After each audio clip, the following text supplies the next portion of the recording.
नमस्कार. भाजपचे नवीन प्रदेशाध्यक्ष असणारे रवींद्र चव्हाण यांनी खूप मोठं वक्तव्य केलंय. बोलत असताना ते म्हणाले की उद्धव ठाकरे व त्याचसोबत आम्ही एकत्र येणार, म्हणजेच उद्धव ठाकरे व देवेंद्र फडणवीस हे एकत्र येऊ शकतात.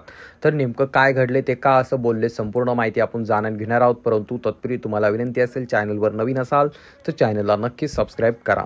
मित्रांनो, येत्या काही दिवसामध्ये महाराष्ट्रामध्ये स्थानिक स्वराज्य संस्थांच्या निवडणुका आहेत. त्यामुळे या निवडणुकांकडे सर्वांचंच लक्ष लागून आहे आणि त्यातही मुंबईकडे जे आहे संपूर्ण राजकीय पक्षांचं लक्ष लागलेलं आहे. कारण मुंबई ज्याच्या ताब्यात तो सर्वात मोठा असं बोललं जातं आणि त्यामुळे जे आहे मित्रांनो, भाजपचे प्रदेशाध्यक्ष असणारे रवींद्र चव्हाण यांनी एका ठिकाणी बोलत असताना ते म्हणाले की ज्याप्रमाणे अजित पवार यांनी जे आहे राष्ट्रहिताचा विचार केला आणि त्यानंतर ते ज्याप्रमाणे आमच्या विचारधारेशी जोडले गेले किंवा नरेंद्र मोदी यांच्यासोबत ते जोडले गेले, त्याचसोबत देवेंद्र फडणवीस यांच्यासोबत ते उभे राहिले, त्या पद्धतीने भविष्यात अजून कोणी देखील आमच्यासोबत उभे राहण्याची तयारी दाखवली तर आम्ही त्यांना नक्कीच सोबत घेऊ. बोलत असताना ते म्हणाले की येत्या काळामध्ये जर उद्धव ठाकरे आणि आमचे संबंध जर जुळले तर आम्ही त्यांना देखील सोबत घेऊ, एकत्र घेऊ, अशा प्रकारचं त्यांनी वक्तव्य केलं. परंतु सध्या जे आहे राज ठाकरे व उद्धव ठाकरे हे दोन दिग्गज नेते एकत्र येताना दिसत आहेत. त्या प्रकारचे त्यांनी संकेत दिले आहेत आणि त्यासोबत त्यांची गेल्या काही दिवसापूर्वी सभा देखील पार पडलेली आहे. त्यामुळे येत्या काळामध्ये ज्या स्वराज्य संस्थेच्या निवडणुका आहेत त्यामध्ये उद्धव ठाकरे